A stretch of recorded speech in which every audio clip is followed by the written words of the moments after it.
You embarrassing the family. I knew something was off the moment I walked into my auntie's house. It was a Sunday, family dinner. Old tradition. Fried fish, collard greens, cornbread, gospel on low in the background. I almost didn't come. I hadn't been to church in over a year, and folks had started noticing. But I figured I could show face, play it cool. Keep the peace, but peace don't live in people who feel threatened by change. I walked in, hugged my aunt, nodded at a couple cousins. Most folks smiled, but some gave me that look. The one church, folks say for people who've gone astray.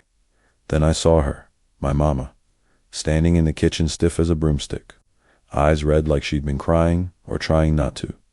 Before I could ask what was wrong, my older cousin Tasha, who thinks she's the second coming of Sister Act, stood up in the living room like she was testifying. Before we eat, she said, I just want to ask for prayer over the spirit of confusion that's entered our family.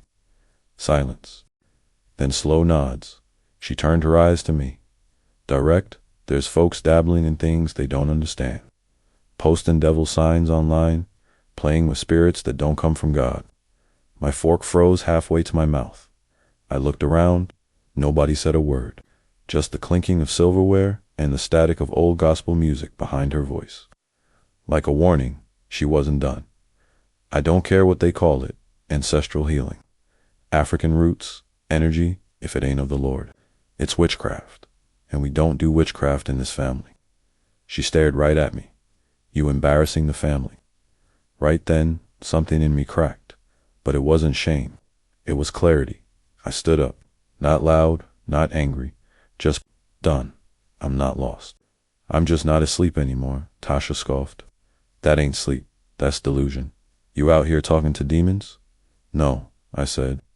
I'm talking to ancestors, the ones they tried to erase, the ones who kept us alive long enough for you to throw stones at your own blood. That hit her, not hard enough to shut her up, but enough to make her blink. I'm not asking you to believe what I believe, I said, but don't call it evil just because it didn't come from a pulpit, and I left. Dinner stayed behind me. So did half the family. But I didn't feel alone. I felt fire. I felt truth. I felt like every Vevi, every dream, every whispered name had led to this exact moment. You want to know what faith really is? It's not singing in a pew full of people who agree with you. It's walking out of that room, alone and still singing anyway.